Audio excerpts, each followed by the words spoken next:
بسم اللہ الرحمن الرحیم۔ حمد و ثنا اس اللہ کے لیے جو تمام جہانوں کا رب ہے، اور درود و سلام ہو محمد و آل محمد علیہ السلام پر۔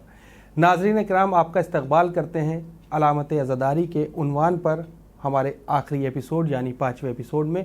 امید کرتے ہیں کہ پچھلے 4 ایپیسوڈ میں آپ نے ضرور استفادہ کیا ہوگا اور علامت عزاداری کے مقاصد کو سمجھا ہوگا، جس پر مسلسل ہماری گفتگو ہو رہی ہے، اور پروفیسر کمال الدین اکبر صاحب کے علمی بیانات سے آپ کی معلومات میں اور ہماری معلومات میں اضافہ ضرور ہو رہا ہوگا۔ تو آئیے آج کے ایپیسوڈ کی شروعات کرتے ہیں اور استقبال کرتے ہیں پروفیسر کمال الدین اکبر صاحب کا۔ سر السلام علیکم۔ وعلیکم السلام ورحمۃ اللہ وبرکاتہ۔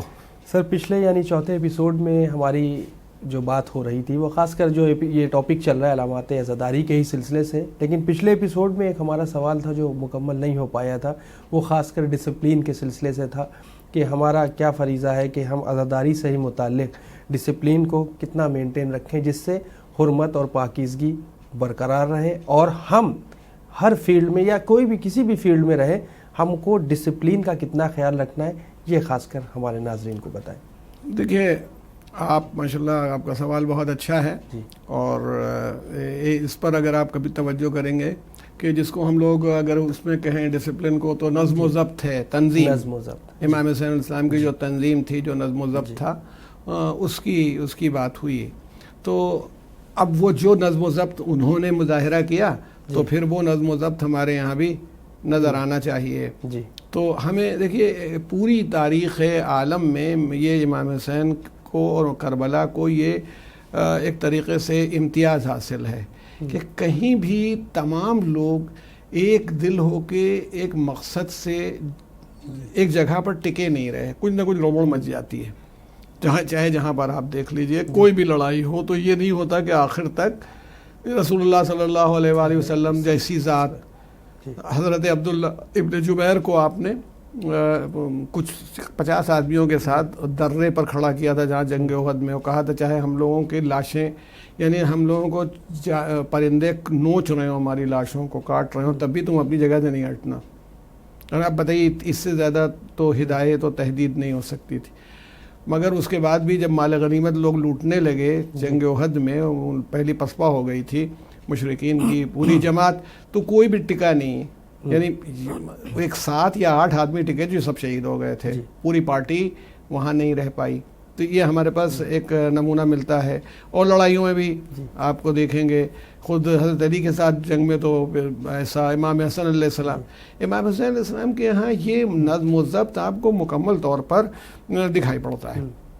ہم یہ کہتے ہیں کہ وہ چاہے بچہ ہو، جوان ہو، بوڑھا ہو، نہ تو وہ ایک قدم آگے بڑھتا ہے، اور اس کے لیے بہت اچھی بات کہی گئی ہے کہ امام حسین نے کربلا میں ان کا وعدہ جو مشہور ہے کہ رسول اللہ سے تھا کہ وہ اپنی قربانی پیش کریں گے، تو انہوں نے کربلا میں تو کیونکہ میں اب خطیبانہ انداز میں کہوں کہ رسول اللہ نے فرمایا تھا کہ حسین میں میری جرأت اور میری سخاوت ہے، تو سخی کا مزاج یہ ہوتا ہے کہ جتنا مطالبہ ہو اس سے زیادہ دے۔ تو امام حسین علیہ السلام نے کربلا میں ہر سن و سال کے حسین کو پیش کیا، 6 مہینے کا حسین بھی، جوان حسین بھی، بوڑھا حسین بھی، اور سب میں وہی اسپرٹ پیدا کر دی کہ جسم ان کے الگ الگ ہیں لیکن اسپرٹ وہی ہے، حسینی ہے۔ تو یہ وہ جو ڈسپلن نظر آتی، اور کربلا میں نے آپ سے کہا تھا کہ اتنی کم فوج ہے، یہ بھی ہو سکتا تھا کہ وہ جیسے ہمارے یہاں پتہ نہیں یہ زبان صحیح ہو نہ ہو کہ جب بلا وجہ ایک دم سے لوگ دوڑ پڑتے لڑنے کا بھیڑیا دسان، یعنی جیسے بھیڑ، میرے خیال میں جو بھیڑیے ہوتے ہیں وہ گھستے ہیں تو کوئی ان میں ڈسپلن یا نظم و ضبط نہیں ہوتا۔ امام حسین نے کربلا میں اپنا سینٹرل کور بنایا، قلب لشکر بنایا، وہ 32 آدمیوں کا قلب لشکر جس پہ جناب عباس کو علم دے کے کھڑا کیا، 20 آدمیوں کا میمنہ بنایا رائٹ ونگ، 20 آدمیوں کا میسرہ بنایا، لیفٹ ونگ بنایا، اور ان سب کو کھڑا کر دیا۔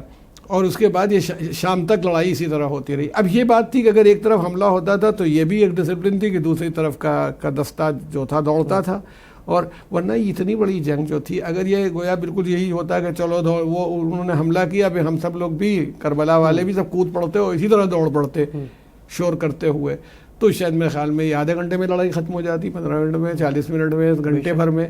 مگر اگر اس کا اندازہ کریں تو 6-7 گھنٹے چلنے والی لڑائی ہے، جتنا ہم کو بدر میں نہیں دکھائی پڑتی، احد میں نہیں دکھائی پڑتی اتنی دیر کی لڑائی. تو اتنی دیر تک جنگ کا ہونا بھی آپ کے نظم و ضبط کا ثبوت ہے.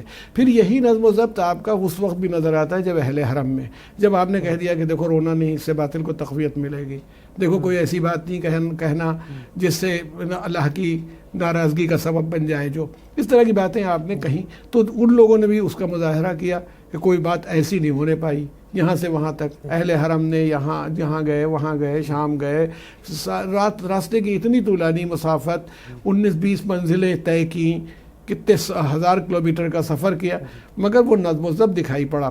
بے شک. تو ہم یہ کہہ رہے ہیں کہ عزاداری ہم کو اس سے سبق دیتی ہے کہ ہمیں نظم و ضبط سکھاتی ہے کیا ہونا چاہیے. اب ہم وہ دیکھتے ہیں کہ قدر نظم و ضبط کی کمی ہے. ود ڈیو ریسپیکٹ ہم یہ کہیں گے تمام لوگوں سے کہ ہم کمی نظر آتی. میں کوئی مولوی نہیں ہوں، اس بات کا بار بار اعتراف کرتا ہوں، اس سے مولویوں کو معاذ اللہ ڈیگریڈ نہیں کرتا ہوں، بلکہ اپنے کو بتاتا ہوں کہ میری کوئی غلطی ہو جائے تو ان لوگوں کو جو کوالیفائڈ لوگ ہیں اور جن کو حق ہے بولنے کا ان تمام باتوں پر، فقہی طور پر ان کی پوزیشن سلامت رہے، میری بات کو اس طرح تسلیم نہ کیا جائے بلکہ اس کو عقل کے پیمانے پر دیکھا جائے. اب دیکھیں ڈسپلن میں یہ بھی ہے کہ وقت کے اوپر کارروائی ہو. یہ نہیں ہے کہ امام حسین علیہ السلام نے جناب عباس سے کہہ دیا ہوتا کہ جاؤ پانی لے آؤ، وہ کہتے بھی آدھے گھنٹے بعد جائیں گے.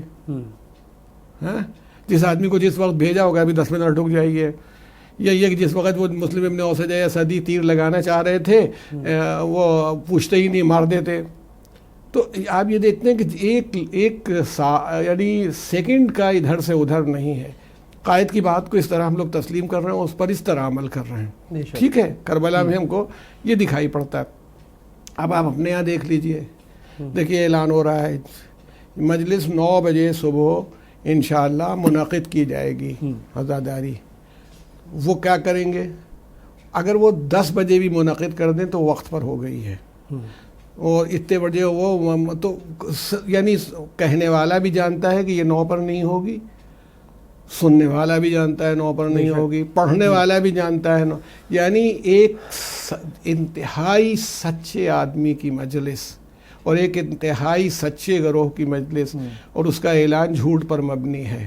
مولانا ڈاکٹر کلوہ صادق صاحب قبلہ نے تو زبردستی کر کے وقت پر مجلسیں پڑھ لیں، مگر آج تو میں خود نہیں پڑھ پاتا. اب کیا کروں، جا کر کے تلوار کھینچ لوں اگر جاؤں اس کے یہاں اور وہ وقت کے اوپر نہ کرے. تو یہ یعنی یہ بھی ڈسپلن کے خلاف ہے.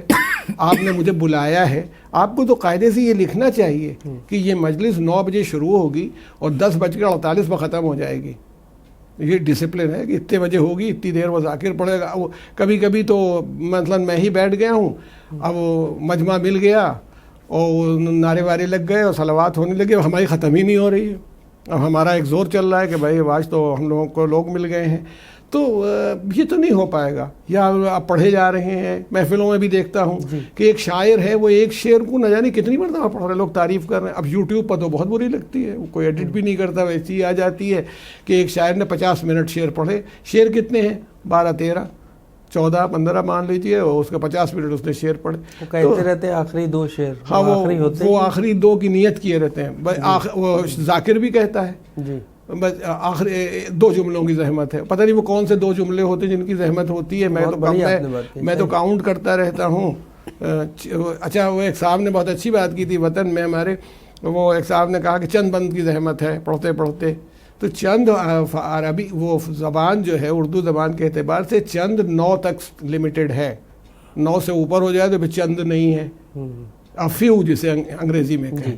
وہ گنتے رہے. یہ بات شاید میرے خیال میں کچھ 40-45 بند پڑھ گئے چند میں. تو انہوں نے پھر یہ اترے تو کہا کہ آپ نے چند کہا تھا اور اتنے پڑھے. تو کبھی چندی، تو کبھی چند آپ کے کہنے سے نہیں ہوگا، چند کا قانون یہ ہے. تو کہنا یہ ہے کہ یہ ڈسپلن آپ کو اور ہم کو بنانی پڑے گی اور مینٹین کرنی پڑے گی اپنی زندگی کے ہر واک آف لائف میں. کوئی کہیں جا رہا ہے، کہیں آ رہا ہے، یہ آپ ایک سسٹمیٹک امام زمانہ ظہور کر دیں گے اور وقت کی پابندی نہیں ہوگی. امام زمانہ ظہور کر دیں گے اور سسٹم کی پابندی نہیں ہوگی، تو بھائی پھر کیا ہوگا؟ ایک اس کا مطلب ہے ایک انارکی ہوگی. انارکی کی صورت میں ہے کہ جس کا جو جی چاہ رہا ہے کر رہا ہے. تو یہ نہیں ہونا چاہیے. ہم کہتے ہیں ہم جس وقت پر کریں گے ہم بات کرتے ہیں الہ آباد میں ہم لوگوں نے ہمارا ایک سینٹر تھا بیت الصلاۃ کا، اب بھی ہے ماشاءاللہ، ہم لوگوں نے تو آج تک 1 منٹ لیٹ نہیں کیا. اگر 9 بجے مجلس ہے تو 9 ہی بجے ہوئی، چاہے کوئی نہ ہو، 4 آدمی بیٹھے ہو تب بھی 9 بجے شروع ہوئی. تو اس کا مطلب ہے کہ آپ کرنا چاہیں تو سب ہو سکتی ہے، لوگ آ سکتے ہیں، بیٹھ سکتے ہیں، ہر چیز میں. ہم نہ آپ منظم ہیں نہ ہم منظم ہیں، دونوں غیر منظم ہوتے ہیں. اچھا ہمارے گھر میں لوگ ہم کو برا بھی سمجھتے ہیں اس مسئلے میں کہ ارے کیا ہے، جب وہ بلانے کے لیے آ جائیں گے تو آپ شیروانی پہنیے گا ابھی سے کیا.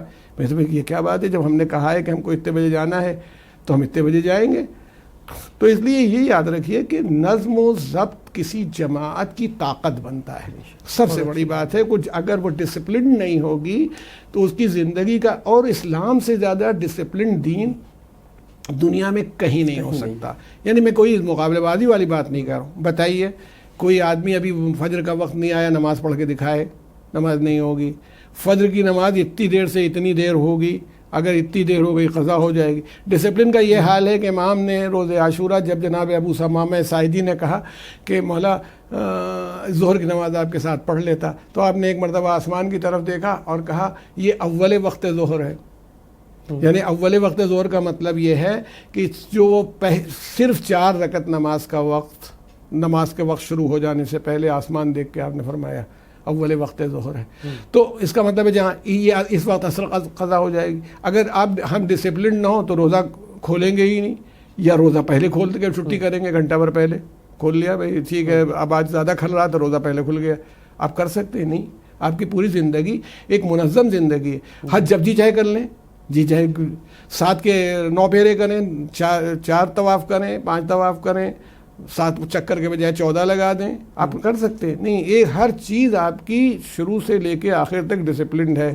اور یہاں تک ڈسپلنڈ ہے کہ اللہ تعالیٰ جب پیدا کرنا چاہتا ہے تو پیدا کر دیتا ہے، اور جب موت دینا چاہتا ہے تو جناب سلیمان جیسے نبی کو بھی 1 سیکنڈ کی چھوٹ نہیں دیتا.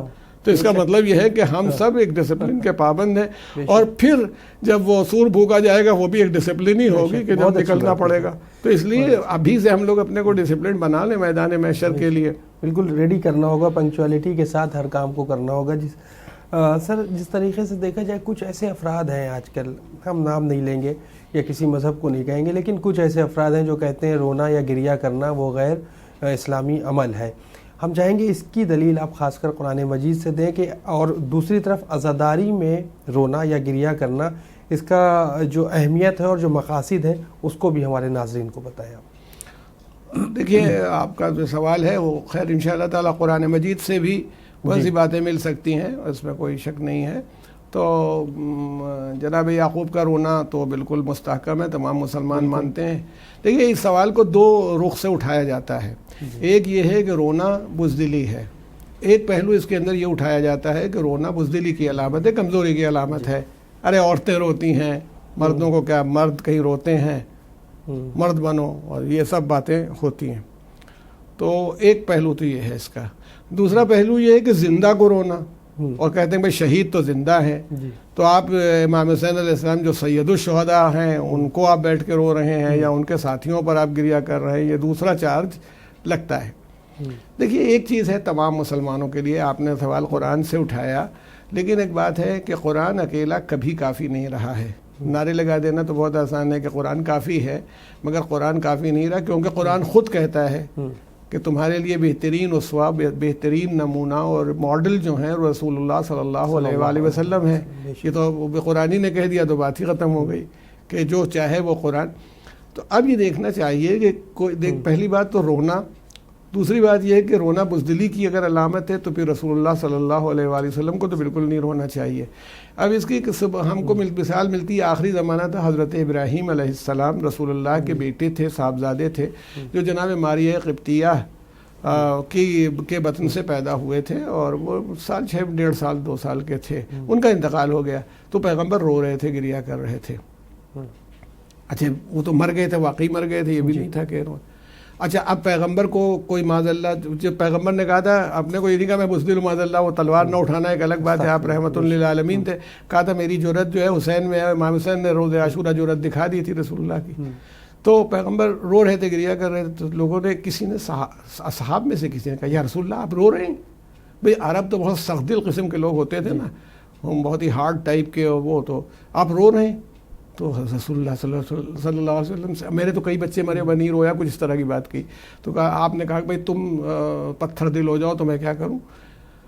رونا جو ہے وہ خلاف ہے، یعنی اللہ کی مصلحت و مشیت کے خلاف نہیں ہوتا، بلکہ رونے کے پیچھے یہ کہ ہم کوئی بات ایسی نہیں کہتے ہیں کہ جو خدا کے اوپر کہ اس نے مطلب غلط موت ہو گئی، بنا وقت موت ہو گئی اور ہمارے ہی یہاں کیوں موت ہونی تھی. ہم کوئی بات اللہ کی مرضی کے خلاف یا اس کی شان کے خلاف نہیں کرتے، مگر جب دل محزون ہوگا تو آنکھ سے آنسو بھی جاری ہوں گے. یہ تو ہمیں ایک ثبوت ملتا ہے آپ کے رونے کا، جو پیغمبر سے بہتر ذات قرآن کو سمجھانے والے نہیں ہو سکتی. جناب یعقوب کا رونا آپ کے علم میں ہے کہ اتنا روئے جناب، اور جبکہ اللہ نے ان کو معلوم ہو گیا تھا کہ حضرت یوسف مرے نہیں ہیں، مردہ نہیں ہے، وہ کہیں ہیں. تو جب یہ بات معلوم ہوگی تو ان کو تو بالکل نہیں رونا چاہیے تھا. مگر جناب یوسف جو کو اتنا روئے جناب یعقوب جاننے کے بعد کہ وہ زندہ ہیں، کہ کہا کہ بینائی جاتی رہی، آنکھیں سفید ہو گئی تھیں. تو اس لیے رونے میں تو اب اگر کسی آدمی کو رونے پر اعتراض ہے تو جناب یعقوب کے رونے پر بھی اعتراض ہونا چاہیے کہ بھئی ان پر رو رہے ہو، ان کے اوپر ٹھیک ہے. اور ایسے ہی جناب یعقوب کو معلوم ہونے کے بعد رو رہے تھے کہ زندہ کو رو رہے تھے، یہ دوسرا اعتراض. اچھا، اس کے بعد ہمیں ملتا ہے تاریخ میں سب جگہ جنگ احد میں حضرت حمزہ کی شہادت ہوئی ہے. تو جب اور لاش کے ساتھ بہت ہی زیادتی کی تھی، وہ بھی آخر میں وہ عورت بھی کم تو نہیں تھی، وہ تو یزید کی دادی تھی ہندہ جگر خارہ. تو پھر وہ تو اب یزید کو دیکھ لیجئے تو دادی کو بھی دیکھ لیجئے. جگر خارہ اسی لیے کہلاتی کہ اس نے کوشش کی تھی جناب حمزہ کا جگر نکالا، چبانے کی کوشش کی، تو اس کے نام کے ساتھ ہی جگر خارہ لگا ہے. حالانکہ بعد میں وہ بھی رضی اللہ تعالیٰ عنہا بن گئی. اب اس کو کیا کیا جائے، سبھی لوگ جس کو جو لقب جی چاہے دے دیا جائے. تو ہندہ جگر خارہ جو تھی اس نے اعضائے جسم کے اعضاء کاٹے تھے پورے، سب کان ہاتھ وات. اب پتہ ہی لاش کی کیا حالت ہوئی ہوگی، اور ان کو پہنا تھا گلے میں. یہ سب اس نے یہ سب بدتمیزیاں کی تھیں. رسول اللہ صلی اللہ علیہ وسلم نے لاش کو ڈھکوا دیا تھا جناب حمزہ کے. تو جب آپ کی بہن جناب صفیہ آئیں تو لاش کھولی نہیں گئی، کھولنا نہیں چاہتے تھے کہ ان کی بہن پر اور اثر ہوگا. تو یہ تھا کہ جناب صفیہ جیسے جیسے روتی تھیں چیخیں مار مار کے، ویسے ہی رسول اللہ بھی روتے تھے. اب یہی نہیں کہ شیعہ تاریخ نہیں ہے بھائی، یہ تاریخ ہے، یہ تاریخ اسلام ہے، جہاں آپ اٹھائیے گا بھی مل جائے گی. تو جناب صفیہ کی آواز کے ساتھ پیغمبر کی آواز بھی بلند ہوتی تھی، یعنی نہ صرف آنسوؤں سے رونا بلکہ گریہ بھی کرنا اور آواز سے بھی رونا. اچھا چلیے صاحب، وہاں تو بہن کا معاملہ تھا. جب مدینے آئی سب لوگ تو 70 آدمی شہید ہوئے تھے، ہر گھر سے رونے کی آوازیں آنے لگیں. مگر جناب حمزہ کے گھر میں اکیلی جناب صفیہ تھی. وہ بیچاری کیا رو، جیسے آپ نے بھی کہا نا کہ عزاداری جو ہوتی، ایک آدمی اکیلا روئے گا تو کیا کرے گا، لیکن اگر 10 آدمی 20 آدمی مل کے رو رہے ہوں تو ایک ماحول سا بنتا ہے، کریٹ ہوتا ہے، عزاداری کا ہوتا ہے. اسی لیے سوگواری میں ہوتا ہے. اب ہم اکیلے بیٹھے ہوں، کوئی غم ہے، کیا روئیں، لیکن ہمارا کوئی ایسا آدمی آ گیا جس سے ہم غم میں شرکت کر سکتے ہیں تو گریہ اس کو بھی آتا ہے، ہمیں بھی آتا ہے. تو آپ کے ہاں تو یہ قاعدہ نہیں ہے اتنا، اور آپ لوگوں کو اتنی تسکین ہو جاتی ہے ماشاءاللہ، اتنی مجلسیں ہوتی ہیں کہ آپ فیڈ اپ ہوتے ہیں. دبئی میں میرا بڑا تجربہ ہے، عاشورہ محرم وغیرہ میں جب میں مجلس پڑھ کے اترتا تھا ممبر سے تو آدھا پون گھنٹے تک لوگ مجھ سے لپٹ کر روتے تھے اور میں روتا تھا.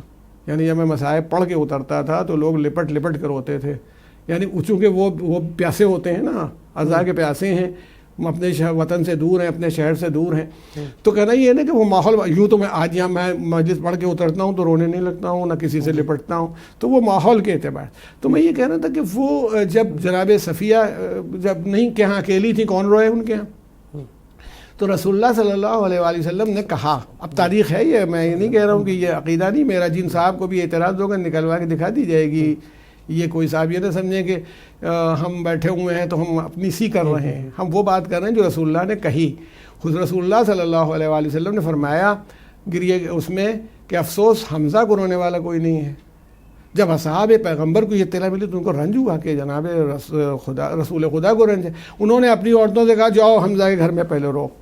تو تمام صحابیات جو تھیں جناب حمزہ کے گھر پہنچ گئیں.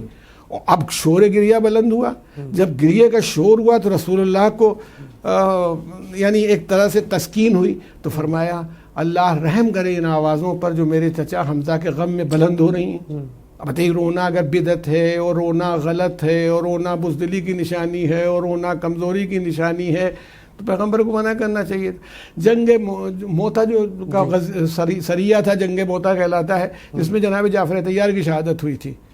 تو جناب جعفر طیار جو حضرت علی کے بڑے بھائی بھی تھے، رسول اللہ کے بھی بھائی ہوئے، کزن ہوئے، ان کی شہادت ہو گئی تھی. اور آپ اتنی بہادری سے لڑے تھے، علمداری آپ نے کی تھی، آپ کے بھی دونوں شانے قطع ہو گئے تھے کہ 90 زخم آپ کے جسم پر آئے تھے، 90 وونڈس ان کے نشانات تھے، مگر کوئی پیٹھ پر نہیں تھا. سب سامنے تھے آپ کے 90 زخم جو تھے جناب جعفر طیار کے. تو جب شہادت ہوئی اور یہ اطلاع آئی یہاں، تو جناب فاطمہ رو رہی تھیں. تو رسول اللہ نے دیکھا گھر میں ماتم ہو رہا تھا، جناب فاطمہ رو رہی تھی جناب جعفر کو. تو حضور رسول اللہ نے فرمایا جعفر ایسوں پر، یعنی جناب جعفر طیار جیسوں پر رونے والیوں کو رونا ہی چاہیے. یعنی اس کا مطلب اس رونے کی بھی تعریف فرمائی، جناب فاطمہ کی بھی رونے کی تعریف. تو یہ جو اچھا رسول اللہ صلی اللہ علیہ وسلم نے امام حسین پر، اگر آپ کلیت امام حسین پر دیکھیں تو خود گریہ کب کیا؟ جب امام حسین آپ کے سینے پر لیٹے ہوئے تھے. کب گریہ کیا؟ جناب ام سلمہ نے کو بتایا، انہوں نے گریہ کیا. جناب ام سلمہ سے بتا. تو اس کا مطلب یہ ہے کہ گریہ یہ زندہ مردہ نہیں ہے. گریہ کا تعلق انسان کے جذبات سے ہوتا ہے، نہ یہ کمزوری نہیں ہے. کمزوری اپنی مصیبت پر رونا ہوتا ہے کہ اگر آدمی اپنی مصیبت پر رونے لگے تو یہ کمزوری کی نشانی ہے، اور اگر دوسرے کے لیے تڑپ رہا ہو، آنکھوں میں آنسو آ جائیں، تو یہ اس کے انسان ہونے کی نشانی ہے. بہت اچھی بات سر. جس طریقے سے دیکھا جائے انجمنیں ہوتی ہیں یا ماتم ہوتا ہے، سینہ زنی، سینے پہ ہاتھ مارنا، گروپ میں بھی ماتم وغیرہ ہوتا ہے، لیکن کچھ لوگ ایسے بھی ہیں زمانے میں جو کنفیوز ہو جاتے ہیں، کیونکہ طریقے سب کے بہت الگ الگ ہوتے ہیں. تو ایک جیسا کیوں طریقہ نہیں ماتم کا؟ ماتم کے اتنے سارے طریقے لوگ جو دیکھتے ہیں وہ کنفیوژن کریٹ ہونے لگتی ہے. آپ کا سوال یہ، ہمیں تو نماز کا ایک طریقہ نہیں ملتا. جب نماز ہوتی ہے آپ دیکھ لیجیے جو سعودی عرب میں نماز کس طرح ہوتی ہے، اور ایران میں کس طرح ہو رہی ہے، اور کون کس طرح کا سورہ پڑھ رہا ہے. حضور قرآن کی ایک قرأت نہیں ہے، 7 طرح کی قرأتیں پہلے بھی تھیں، اور اب پتہ نہیں کتنی طرح کی قرأتیں ہوں گی. یہ انسانوں کی جو رنگا رنگی ہوتی ہے، ایک طرح کے لباس نہیں ہوتے، ایک طرح کا کھانا نہیں ہوتا، ایک طرح کا بیہیویئر نہیں ہوتا.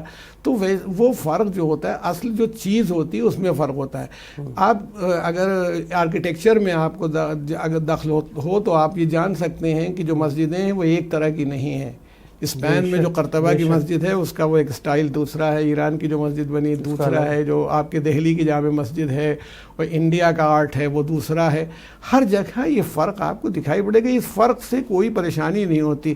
اصل روح اگر باقی ہے اس چیز کی تو کچھ نہیں. کیوں ایسا ہوتا ہے کہ دیکھیں سینے پر ہاتھ مارنا، سینے پر ہاتھ مارنا غم کی نشانی ہے. بعض جگہوں پر آپ لوگوں نے دیکھا ہوگا کہ سر پر ہاتھ مارتے ہیں، ہے نا، تو سر پر پیر پر ہاتھ مارتے ہیں. یہ اس کے غم کا ایک انداز ہے. جیسے ادب کرنے کا انداز ہے، کوئی ہاتھ جوڑ لیتا ہے، کوئی جھک کے سلام کرتا ہے، کوئی پیر چھو لیتا ہے، کوئی ہیٹ اتار دیتا ہے. آج جو سوشل میڈیا کا دور ہے اس پہ جو کچھ کلپس آ رہی ہیں اس پہ اکثر ایسا ہوتا ہے کہ کنفیوژن بہت زیادہ ہو جاتی ہے. استغفر اللہ، معاذ اللہ. ناظرین ہمارے معاف کریں شاید کچھ غلط اگر منہ سے نکل جائے، کہ وہ ماتم کا انداز اتنا عجیب و غریب ہوتا ہے کرنے کا کہ وہاں سینے پہ تو ہاتھ نہیں پڑ رہا ہوتا ہے، وہ کم پڑ رہا ہوتا ہے، بدن بہت لہرا رہا ہوتا ہے. تو اس کے نہیں دیکھیں ایک بات ہے، عوام جو ہوتے ہیں ہمارا وہی کہنا ہے کہ جہاں پر آپ پھر کسی عبادت میں یا کسی عمل میں ریاکاری کو دخل دیں گے، بناوٹ کو دخل دیں گے، تو اصل روح غائب ہو جائے گی. دیکھیں اللہ تعالیٰ نے یہ کبھی نہیں کہا ہے کہ جتنے نمازی سب کی نمازیں قبول کر لوں گا، جتنے روزے دار ہیں. وہ یہ کہا ہے کہ قبولیت کا اس نے اپنے پاس رکھا ہے. حج مقبول الگ چیز ہے، حج الگ چیز ہے. حاجی صاحب نے حج کیا، قبول ہوا کہ نہیں ہوا. تو جو حج مقبول ہے وہ اپنی جگہ پر ہے، ویسے ہی نماز اپنی جگہ. وہ عزاداری میں بھی یہی ہے. یعنی عزادار کے دماغ میں یہ خیال ہونا چاہیے کہ وہ عبادت کر رہا ہے، اس کا جو جذبہ ہے عبادت کا ہے، اس کو محبت کے نذرانے کے طور پر پیش کر رہا ہے، دکھاوا نہیں کر رہا ہے. تو کیسے ہو؟ اب اگر وہ دکھاوا کرے گا تو یہ اس کا ذاتی عمل ہے. بھائی ہم کیا کریں، کوئی کچھ کرے. نماز میں بھی دکھاوا کر سکتا ہے، حج میں بھی کر سکتا ہے، روزے میں بھی کر سکتا ہے، سب جگہ اس طرح کا دکھاوا ہو سکتا ہے. تو اس لیے اس کو ہم لوگ کیسے پکڑ سکتے ہیں کہ وہ کیا کر رہا ہے، اس نے کیا کیا؟ ہم نہیں کر سکتے. نہ کسی کو دنیا ہے بھائی، کوئی آدمی کچھ کرے ہم مجبور ہوتے ہیں. تو اپنے اپنے انداز ہوتے ہیں. اچھا کہیں کہیں وہ بالکل بہت جذباتیت ہوتی ہے. وہ عمل میں ایک بہت بڑی بات ہے کہ میں جو کر رہا ہوں وہ اللہ کے یہاں کاؤنٹ ہو رہا ہے. آپ دیکھیں, آپ کو تو بتانے کی ضرورت ہی نہیں, ہمارے ناظرین سب کو میں آپ سے کہتا ہوں, امیر المومنین کی خندق میں ایک ضربت ثقلین کی عبادت پر بھاری ہو گئی, کتنی دیر میں لگی ہوگی؟ 10 15 20 سیکنڈ میں, اس سے زیادہ تو نہیں لگا ہوگا نا. ثقلین کی عبادت کتنی ہے, اس پر بھاری ہو گئی. رسول اللہ کی حدیث مبارکہ ہے, کوئی ذرا سا ڈاؤٹ اس پر کنفیوژن نہیں ہے. تو اصل بات اس کا اخلاص ہے جس کی وجہ سے وہ اس منزل پر گئی. ہم کو بھی عزاداری میں اخلاص کو برقرار رکھنا چاہیے. سب سے بڑی بات یہ کہ اخلاص برقرار ہے, انشاءاللہ سارا کام ہو جائے گا. اب اس کا ماڈل کیا ہے, فریم کیا ہے؟ اگر بھائی رونے لگا, اس نے منہ پر ہاتھ مار دیا اخلاص میں, یہ بھی ثواب ہے. کسی نے ہاتھ سینے پر مار دیا, یہ بھی ثواب ہے. یعنی جو کر رہا ہے محبت سے اگر کر رہا ہے تو ہم کیا سمجھیں کہ کیسے وہ کر رہا ہے, وہ کیا کر رہا ہے. وہ اس میں ہے کہ رونا پابندے نئے نہیں ہے. یعنی وہ اس کے لیے ایسا نہیں ہے کہ کوئی آپ کو وہ لینا پڑے گا, پھونکنا پڑے گا. فریاد کی کوئی لے نہیں ہے. اگر آپ رو رہے ہو, آہو بکا کر رہے ہیں, تو اس کی کوئی لے نہیں ہوتی. اگرچہ ہمارے یہاں انجمنیں لے بناتی ہیں, مگر کہا ہی جا رہا ہے کوئی لے نہیں ہے. اگر آپ واقعی رو رہے ہیں تو اس کی کیا لے ہوگی؟ خیر سر, بہت بہت شکریہ. یہ ہمارے جو 5 ایپیسوڈ, اس میں آپ نے جو سوالوں کے جو جوابات خاص کر ہمارے ناظرین کے لیے, میرے اپنے لیے بھی رہے, وہ بہت ہی اچھے رہے, اس سے بہت مفید ثابت ہوئے. ہم چاہیں گے ایک چھوٹا سا پیارا سا میسج ہمارے ناظرین کو اور یوتھ کو خاص کر دے دیں علامت عزاداری کے سلسلے سے, جو سارا زیست ہے اس کا ایک چھوٹا سا میسج آپ دیں. میں آپ تمام ناظرین کی خدمت میں سلام عرض کرتا ہوں. اور پہلا پیغام میرا یہ ہے کہ میں نے جتنی غلطی کی ہو اس کے لیے مجھے معاف کر دیجیے گا, کیونکہ ہمارے ایک بزرگ ذاکر نے, میں نے ایک ایسے ٹاپک کے اوپر بات کرنا شروع کر دی تھی جس کے لیے ہمارے ایک بزرگ ذاکر کہا کرتے تھے کہ it is highly inflammable not to be loose shunted. عزاداری کا معاملہ جو چونکہ اتنا جذباتی ہوتا ہے, تو جس آدمی کو ذرا سے بھی کوئی تکلیف پہنچتی ہے تو سب سے پہلے تو میں اس کی معافی مانگ لیتا ہوں کہ آپ کو جو تکلیف پہنچی ہو. لیکن بہت سی چیزوں میں ہم لوگ جو امر بالمعروف وہ نہیں انل منکر, میں آپ کے لیے کروں, آپ میرے لیے کریں. میری جو غلطی ہو آپ چینل کو فوراً بتائیں, انشاءاللہ وہ اگلی بار میں ہم کریکٹ کریں گے اس کو. ایک بات تو یہ. اور اسی طرح سے ہمیں اور آپ کو سب کو معلوم ہونا چاہیے کہ امام حسین علیہ السلام کا جو میسج ہے وہ اس کو یاد رکھا جائے. امام حسین کو ہمارے آپ کے یا کسی کے ماتم سوگ غم کی ضرورت نہیں, بلکہ ہمیں ان کے غم کی ضرورت ہے کہ اس غم کے سہارے سے ہم حق اور دین کو پہچانتے ہیں اور اس کو جانتے ہیں. تو پھر حق یہ معلوم ہو جانا چاہیے کہ امام حسین نے یہ سبق دے دیا ہے کہ بھائی مظلوم کی حمایت کرو, ظالم کے خلاف کھڑے ہو چاہے تم کمزور ہو, کیونکہ اپنی طاقت پر بھروسہ نہیں کرو, اللہ کی طاقت پر بھروسہ کرو. توکل تمہیں اللہ کی ذات پر ہونا چاہیے. یہ پیغام امام علی مقام نے دیا. ٹکراؤ بلا وجہ نہیں کرو, کانفلکٹ نہ ہونے پائے, اس کو شروع سے آخر تک آپ نے دکھا دیا. اور اگر کوئی ایسی منزل آ جائے کہ جس میں, تو پھر یہ یاد رکھو کہ عزت کی موت ذلت کی زندگی سے بہتر ہے. بہت اچھی بات, یہ بات امام علی مقام نے بتا دی. تو اگر مرنا بھی پڑے تو مرنے کے بعد یہ زندگی ختم نہیں ہوگی, آخرت میں ہم انشاءاللہ پہنچیں گے. تو ہم حسینی بن کے اٹھیں میدان محشر میں اور سرخرو رہیں اللہ کی بارگاہ میں. یہی ہے کہ اگر کوشش کی جائے, جو کمی ہے دور کر لی جائے. وہ جتنا آپ کا خلوص و اخلاص ہے, پہلے سے میں نہیں کہتا وہ نہیں ہے, وہ آپ کے پاس ہے, اسی کو اور چمکا دیا جائے انشاءاللہ تعالی اور کامیابی حاصل کی جائے. بہت بہت شکریہ سر. تو ناظرین, یہ ایپیسوڈ ہم یہیں پر ختم کرنا چاہیں گے. امید کرتے ہیں کہ آپ نے استفادہ کیا ہوگا. اگلے کسی پروگرام میں بھی ہم کسی اور عنوان کے ساتھ حاضر ہوں گے. آپ سے گزارش ہے کہ آپ اپنا فیڈ بیک ہمیں winislam@gmail.com پر ضرور سینڈ کریں اور دیکھتے رہیں چینل ون. شکریہ. خدا حافظ.